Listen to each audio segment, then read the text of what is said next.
They sat at the same summit on Syria. Erdogan called for a ceasefire. Putin and Rouhani said no, giving the green light for an all-out offensive on Idlib, the rebels' last stronghold.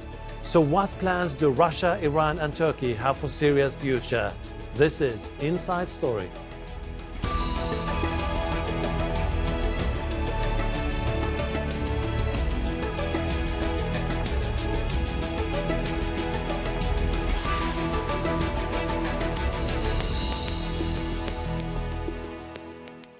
Hello and welcome to the program. I am Hashem Ahelbarra.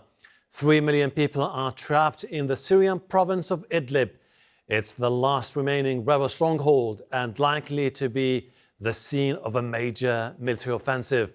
Turkey's call for a ceasefire was rejected by Russia and Iran, who both back the Syrian government, prompting the Turkish president to warn he'll intervene if there's a bloodbath.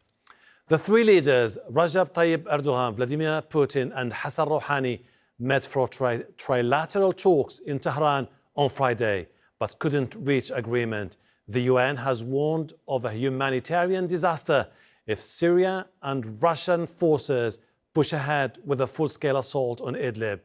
Is this the beginning of the end to the 7-year war in Syria?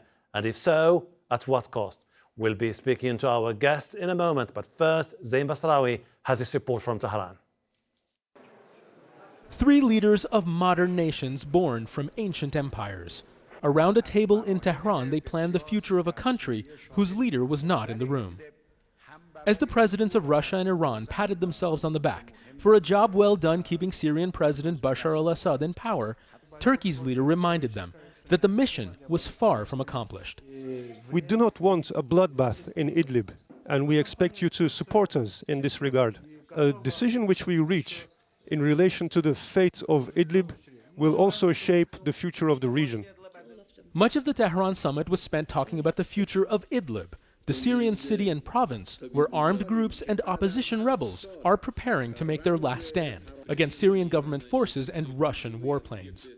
For the underwriters of the Syrian conflict, Idlib is clearly a point of divergence.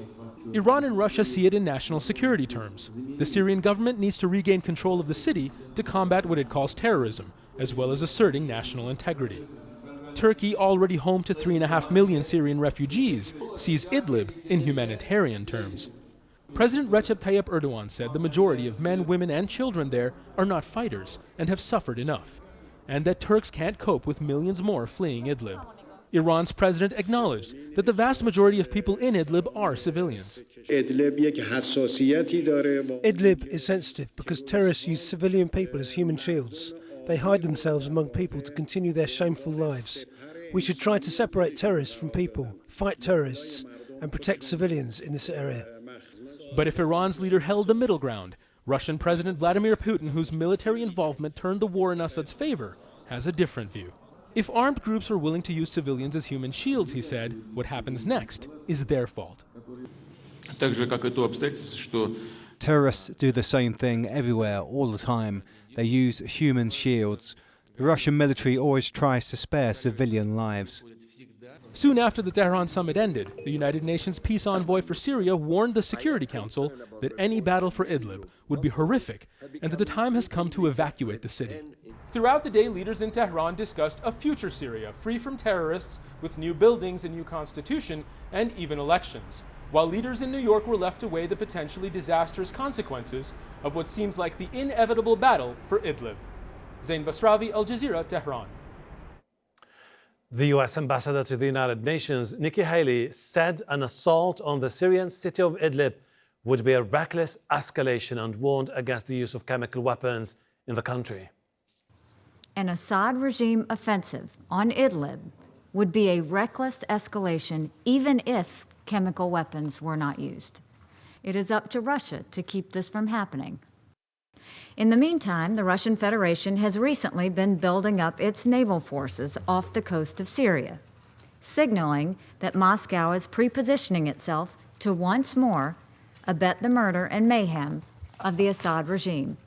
And as has happened numerous times in the past, there are signs that the Assad regime is planning to use chemical weapons to finish off the siege of Idlib.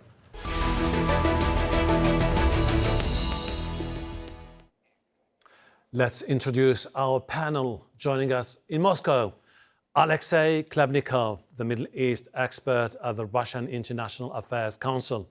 And in Tehran, Fuad Izadi, professor of world studies at the University of Tehran. Alexei, we thought that the three key players, Russia, Iran, and Turkey, had enough time to set aside their differences, but differences seem to continue.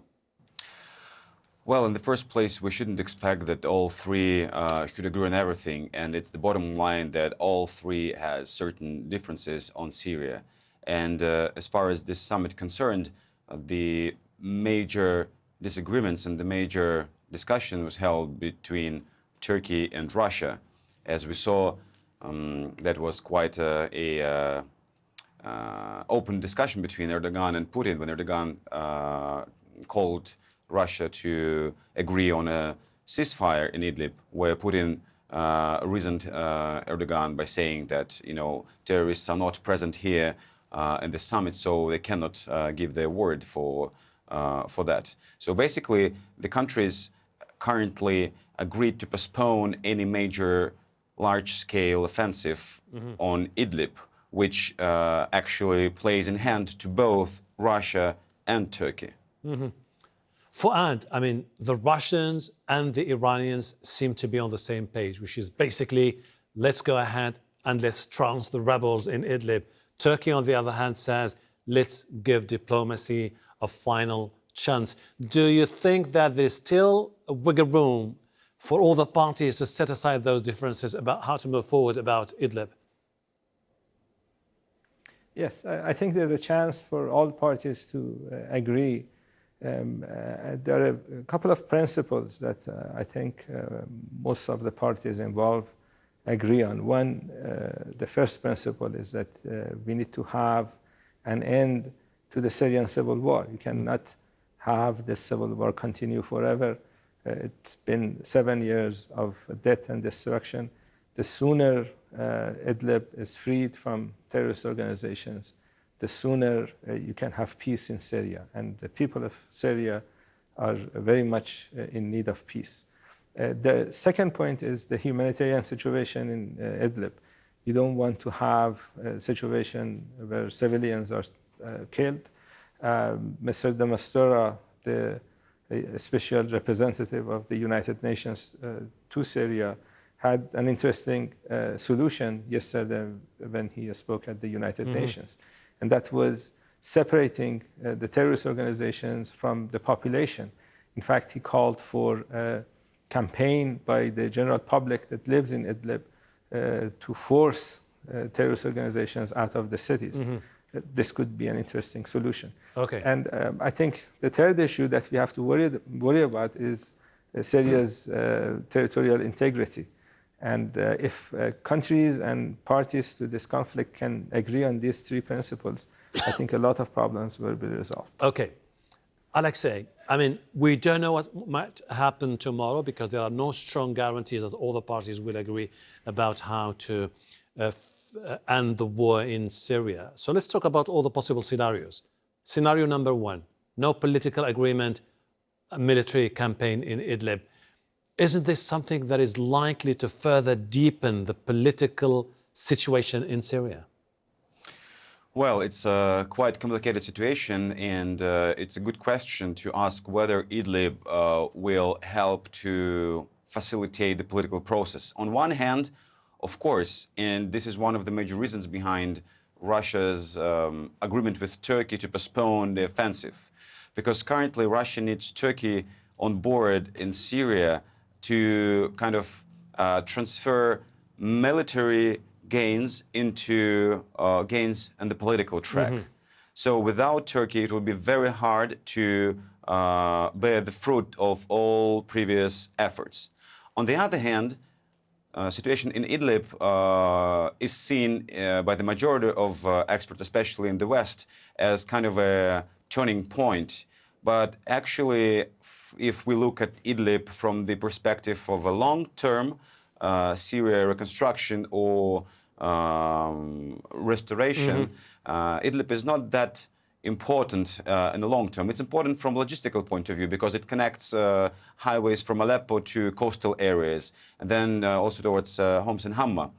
But if we look at Eastern Euphrates is those territories which are going to be crucial in the next stages, where oil reserves and refineries, which are crucial for Syria's reconstruction process and for Damascus to gain them back. Fuad, this is the problem, because I know that the Iranians and the Russians seem to be really excited about this whole idea of evicting the rebels from Idlib and then saying to the world, it's over, Bashar al-Assad is back in power. Here's the problem here.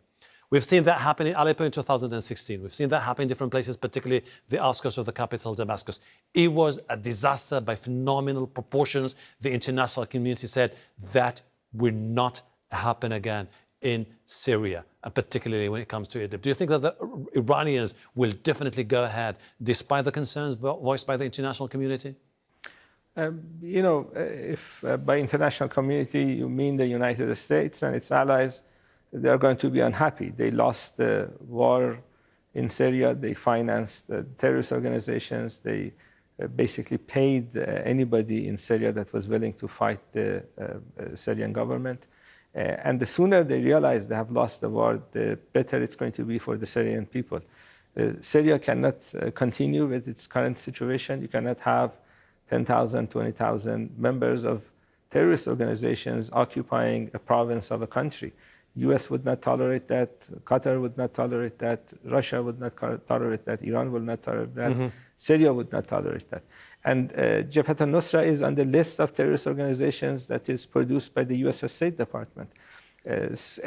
Your point is well taken, that when you want to get Syria to a point where there is no civil war, you need to make sure that human suffering is reduced and you don't have civilian casualties. That's a very good point. That's a point that was very much discussed in the Tehran conference yesterday. But just waiting for the terrorists to leave Syria is not going to be the solution, because if they wanted to leave Syria, they would not be there to start with. I get your point. Alexei, is it safe to say at this particular moment that the Russians and the Iranians are really in sync when it comes to the future of Syria? They speak the same language. Well, when it comes to quite immediate goals, as for Idlib or gaining back all Syrian territory under the Damascus control, yes, I think they're quite on the same page. But if we're talking about mid-term and long-term goals, I think here Russia and Iran has quite number of differences. And for Russia itself, Iranian excessive presence in Syria is also quite challenging, because it puts at risk both Syria government, regardless of whether Assad stays or transition period is over and then another person is in power. Anyways, excessive Iranian presence in Syria would bother Israel, United States, Europeans, and Turkey, all other actors concerned. But on the other hand, everyone should understand that Iranian presence in Syria was there before 2011. Definitely, it has increased its presence, military, economic, cultural, humanitarian, during these 7 years of wars. And of course, it's unrealistic to talk about complete withdrawal of Iran from there. So I think that would be also one of the major challenges for Moscow to come to common terms with Iran of how what will be the limits of Iranian presence in Syria after the war is over. Fuad, if the Russians ask the Iranians in the near future to limit their presence in Iran, because this is a prerequisite by the international community, by the Israelis in particular, would the Iranians follow it? As your guest in Moscow said, Iran has had good relations with Syria for many decades. And Iran is in Syria because of a request of the Syrian government. The same is true with Russia. Russia is in Syria because the Syrian government requested. We are not like the United States that is occupying Syrian territory illegally without any UN Security Council resolution and without the welcome of the Syrian government. And Iranian presence in Syria would continue as long as the Syrian government wants Iran to be in Syria. Iran is not interested in a prolonged presence in Syria without the consent and request of the Syrian government. Iran has spent a lot of money, the money that Iran really doesn't have. In Syria, Iranian troops have been killed in Syria. Syrian war has been costly to the Syrian people and also to Iranian people. And the sooner you can have a civil war ended, you can have the civil war ended in Syria, the better it's going to be for Iran. That's one reason Iran is pushing for the end of the civil war. And Iran will continue to be in Syria as long as the Syrian government wants Iran to do that. Gentlemen, we're still talking about option one, which is the military option. Alexei, I mean, let's assume that the military campaign leads to the eviction of the rebels from Idlib, Bashar al-Assad takes over. But here is the problem. Many people say that the problems that the Russians and the Iranians are committing, or the error they're committing in Syria, is that they are looking at the conflict from one narrow perspective, which is the rebels or radical groups, ignoring the fact that it is millions of Syrians saying that they don't want to see Bashar al-Assad in power because he is someone who has clamped down on dissent. Well, I think Moscow here is driven by the quite common sense that this should be decided by Syrians, and those, I mean, Moscow doesn't buy an argument that, oh, millions of Syrians are against Assad. Okay, let's, you know, pacify the country, then launch the process, a political process under the UN supervision, then have elections, and then Syrians will have an opportunity to express their will, and then after that, that will be clear whether they want Assad go or not Assad go, or whether they want to change their country completely. So that's the point. And as Moscow numerously was claiming that it's not about Assad, it's not about his family or regime staying in power, it's about protecting existing institutions and structures, state structures, because the major argument which Moscow refers to is that in Iraq or in Libya or in Afghanistan during military campaigns and look for regime change, the countries were actually destroyed, their infrastructure, their state institutions were dysfunctional, which led to the quite chaotic situation. And now for Moscow, that was the major goal. I see your point. Now, let's take a perspective from Turkey now.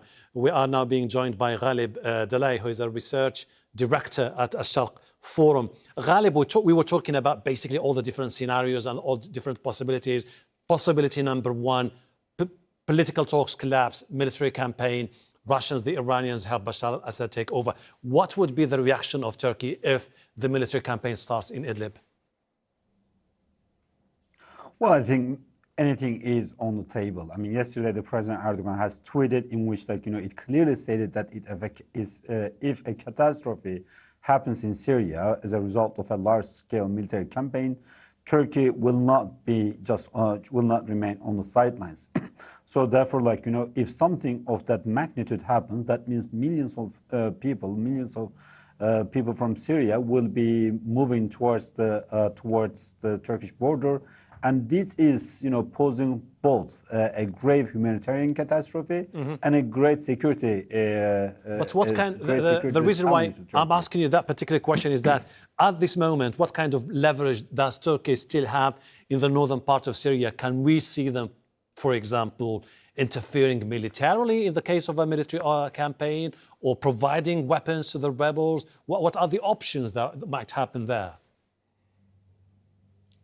Well, it depends the severity of the crisis that Turkey will face. So if it is really severe, I think that Turkey will intervene. Turkey will be present militarily in particular northern part of the Idlib as well too, and it will provide whatever necessary to the allied Free Syrian armies, and it will try to like coordinate with U.S. and some European powers as much as possible to see what it can be done. But nevertheless, we should also recognize that the Turkey's leverage and options is very much has very much been reduced in the larger Syrian scene. So that recognition needs to be taken into account.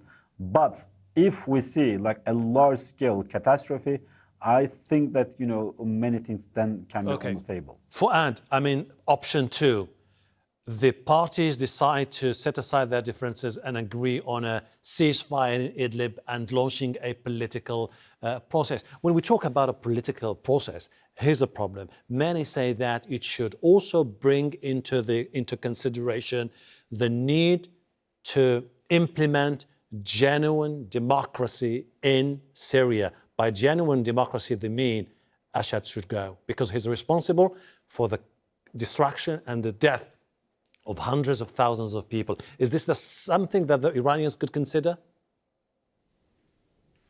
The future of Syria should be decided by the Syrian people, and whatever they decide, whoever is supposed to be the president there is a decision the Syrians would ultimately make. But the scenario that you presented, that President Assad is responsible for the deaths and destructions, so he should go, has another side. The other side is that President Assad made sure that Syria is not taken into pieces. President Assad made sure that ISIS is not ruling Damascus as we speak. President Assad made sure that an Israeli or a US puppet government is not in Syria. So he has done some good things as well in the last many years. Now, whether those good things are going to be enough for him to win elections, it's not a decision of Iranians or Russians or Turkish politicians. It's the decision of the Syrian people. And the sooner you have an end to the civil war in Syria, the sooner you can get an answer to that. Fuad, I mean, Alexei, I mean, quite interesting to see what could happen next in Syria. Now, in case of political process, how do you see that political process move forward with all key players, each having a different political agenda? Turkey on one hand, Iran on the other, and Russia on the other. Unfortunately, no one knows how it will go. But yeah, you rightly mentioned it, one of the most significant and crucial and complex problem. And now it is a kind of a litmus test for Russia and Turkey. If they manage to come to common terms on how to deal with Idlib and further with the political process, then it will define the further steps. Because as I already mentioned, Russia needs Turkey on board, because without Turkey's assistance, it will be almost impossible to deal with Syrian opposition, which is backed by Ankara since like 4 years. I see your point. So this is why it's crucial for Moscow to maintain good relations and strike deal with Turkey. Galip, please, in less than a minute. Is it safe to say that if the Turks are given two guarantees, first of all, the Kurds in Syria won't be playing any bigger role. Number two, the Turks will still have some political leverage in northern part of Syria. They would be fine with Assad staying in power and fine with an establishment that is in a way or another influenced by the Iranians and the Russians in particular? Well, let's start with the first part. Nothing in Syria has been decided by Syrians, and nothing in Syria for the foreseeable future will be decided by Syrians. So let's put the fact on the ground. And Astana was effectively about defining the nature of relation between Turkey, Iran, and Russia within the Syrian context. It was not about the Syrians themselves as well. Thirdly, right now, Turkey will not like the fact that Assad is in power. It does not like the fact that Assad in power. But right now, it's not the Turkish priority. It's not the Turkish prior concern. The Turkish prior concern relates to presence of YPG and PYD in the northeastern part of Syria, and also the humanitarian catastrophe, and as a result of the waves of the refugees that we might see that might come from Idlib. But nevertheless, we are not going to see the end of the Syrian crisis, and I think the Syrian crisis is only transforming and changing its nature. So because right now we are Thank you. imposing something you very on much. Syrians, we are not solving the Syrian crisis. We'll leave it on that. We'll leave it there. Thank you very much indeed, Galip, Dalay, Alexei Klebnikov, and Fuad Izadi. And thank you too for watching. You can see the program again anytime by visiting our website, aljazeera.com. For further discussion, go to our Facebook page. That's facebook.com/AJ Inside Story. You can also join the conversation on Twitter. Our handle is @AJ Inside Story. From me, Hashem, Ahelbarra, and the whole team here. Bye for now.